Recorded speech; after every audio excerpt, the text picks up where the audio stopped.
It's great to be here, you know, representing TV1 and being here and supporting all my peers. Tracy's nominated, you know, the game, Mara's here. I mean, it's really the hub of what we do as people of color. And whether you're on the stage or whether you're looking on, it's just such an honor to be here and support what we do. And not that Hollywood doesn't support that, but to have an organization that empowers us and uplifts us, and otherwise, you know, in a world of reality,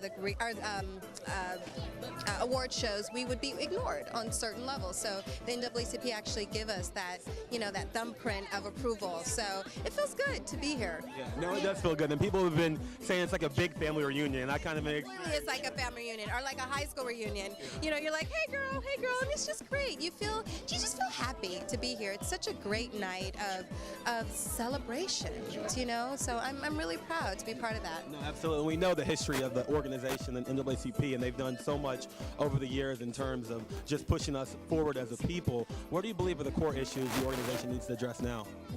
You know, I think that the NAACP has done so great at putting who they are and their voice in the forefront of pop culture. I still think there's still more to do in terms of black people as a whole being represented properly in this business, and having some of the other award shows sort of piggyback what the NAACP is doing, as you know, as opposed to it being vice versa. You know, I feel like the Oscar, organization and the Golden Globes, I think there's something to be said about the fact that there aren't enough of us being seen in those types of organizations. And I think the NAACP, I don't know how it would happen, but sort of bridge that gap and just sort of take a lead, because I mean, let's be real, that organizations and, you know, award shows like the Golden Globes, the Foreign National Press, those are organizations that put actors on the map. And I think that the NAACP is doing everything that they can do, but I think there needs to be more roundtables, more discussions, more talks with Tavis Smiley, you know, maybe getting the Black Caucus involved more, just sort of getting the word out that we need to sort of be global in terms of how we're representing and showcasing people of color. Social media is so big in our business. Yeah. What's your favorite social media application and why? Oh my God, let me tell you, I've just become part of social media about 5 months ago. I'm a newbie. I'm really new to this whole thing. I'm from Berkeley. I'm like this, I should really have dreadlocks and, you know, have Birkenstocks and live on a boat somewhere. I'm so anti. Well, you'd be beautiful either way. But you know what, I have to say Instagram is, did you bring some antiseptic? Instagram, I have to say it's a little addicting. It's like eating a bag of chips.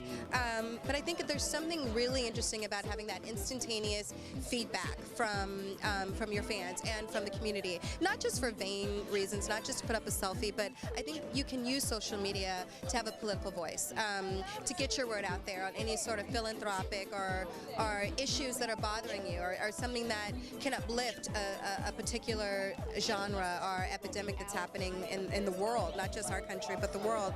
And I think for that, there's something really powerful in the immediacy of social media and the numbers.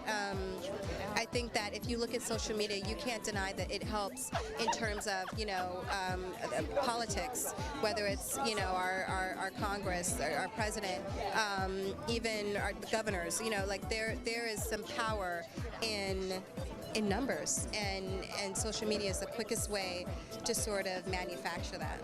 Yeah, absolutely.